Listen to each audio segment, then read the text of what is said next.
Pak, ini kami dari teman-teman Jogja, tim Banyu Bening ada kesempatan silaturahmi di Tukar Tindu. Yang pertama tolong perkenalkan nih Bapak siapa, kemudian nama konkretnya, kemudian di Tukar Tindu ini kan Bapak apa gitu, kemudian asal yang bukan ini siapa tolong perkenalkan gitu. Iya, baik Bu. Iya, Oke, kita langsung aja Bu ya. langsung ya. Nama saya lengkapnya Anak Agung Gede Swastika, tapi biasa dipanggil Bung Rai gitu. Oke. Rai, kebetulan saya ditugaskan di KPS Kota Denpasar sebagai humas ya. Kemudian di Yayasan dulu, kebetulan juga dipercaya untuk mengelola tim kreatif sekarang. Kebetulan kami juga punya pembina yang namanya agak gila-gila, gila selingkuh lah. Salah satunya ini yang bernama Bung Nik. Demikian. Nama kompletnya? Nama komplitnya Nak Igusti Rai. Masih di bengkel Ahmad Pak Hamzah, ya. Nama komplitnya. Tapi lebih kerennya dipanggil Bung Nik aja Bu.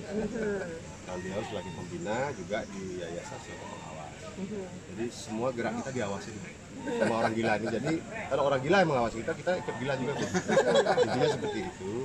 Semoga gila ini dalam arti tanda kutip positif.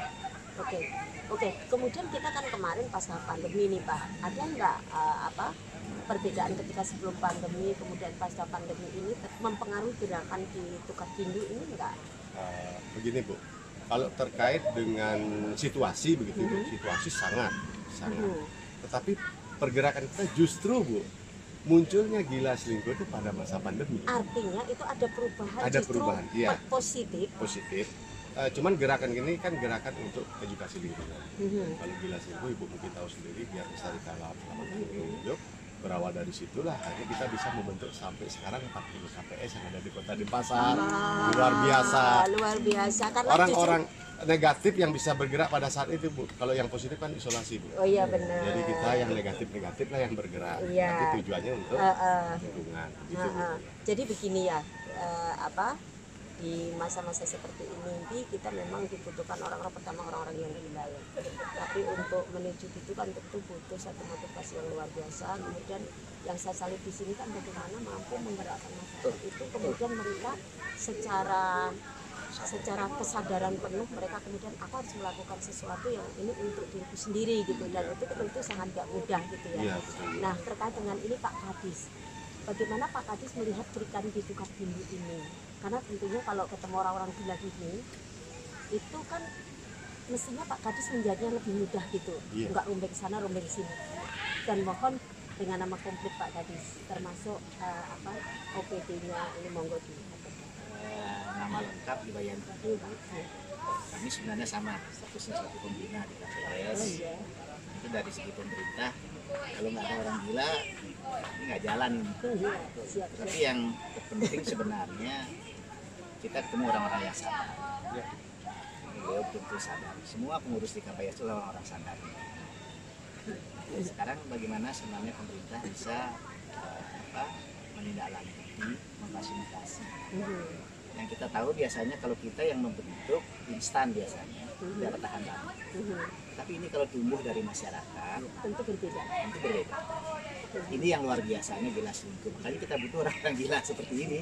Nah, yang terjadi saat ini secara umum ya, tentunya saya rasa kalau di Tukar Tindu gak masalah tentang krisis edukasi.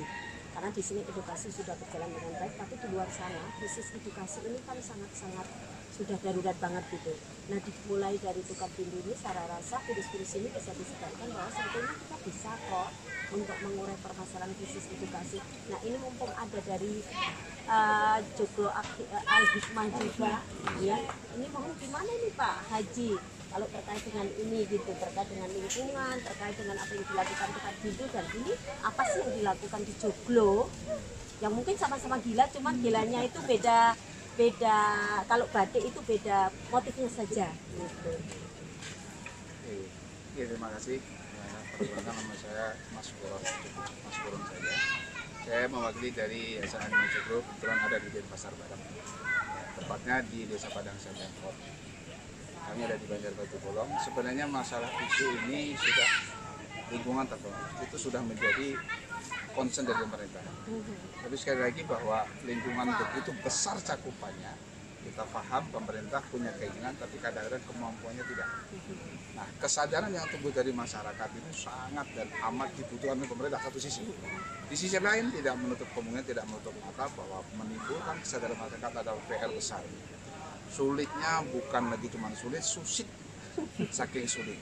Tetapi di lain sisi kalau ternyata kesadaran ini bisa dimunculkan, hasilnya jauh di luar ekspektasi besarnya.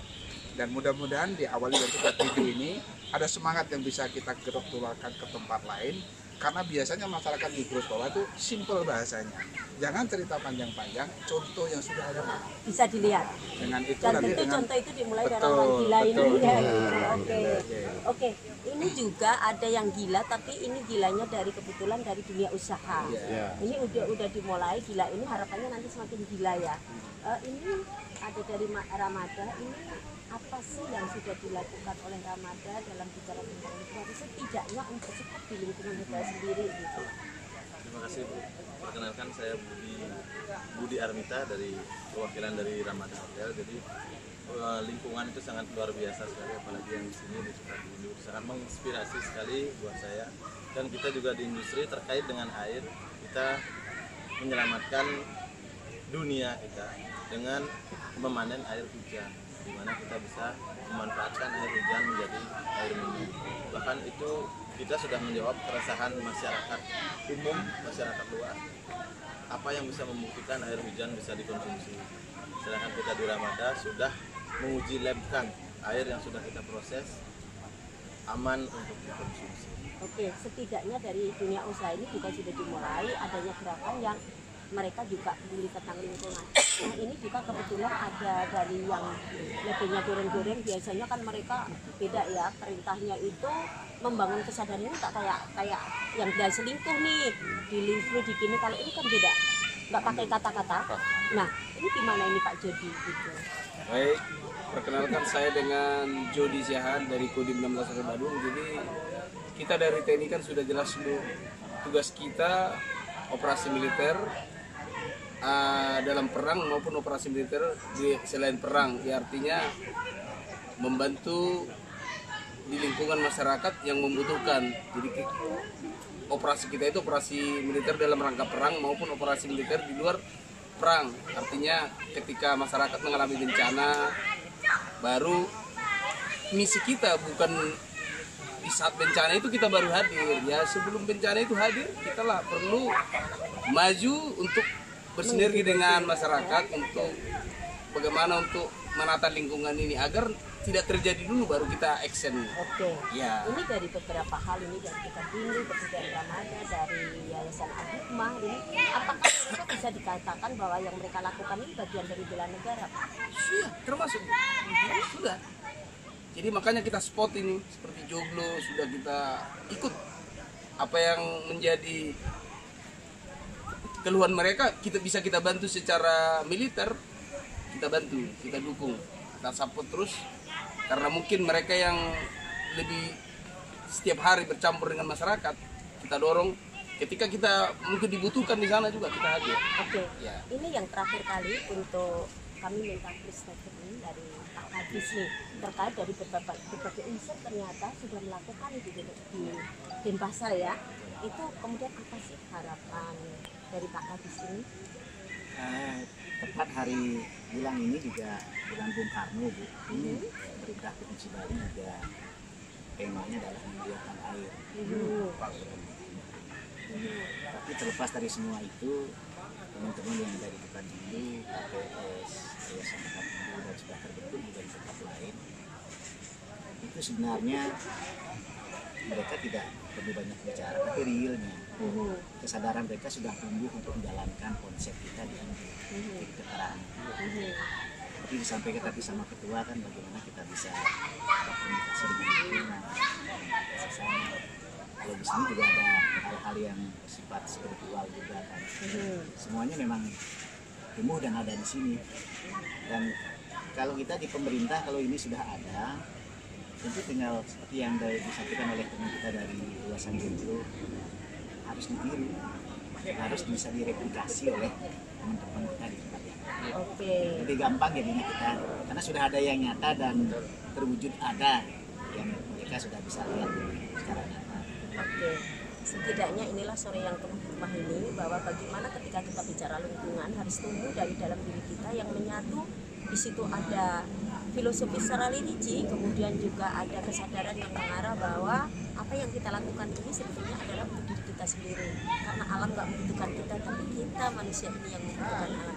Terima kasih semuanya. Satu lagi mungkin Bu, Oh siap. saya temannya, kita jaga alam, alam jaga kita. Ya. Oh kayaknya kita mesti bersama-sama nih. 1, 2, 3. Kita jaga alam, alam jaga kita. Assalamualaikum warahmatullahi wabarakatuh.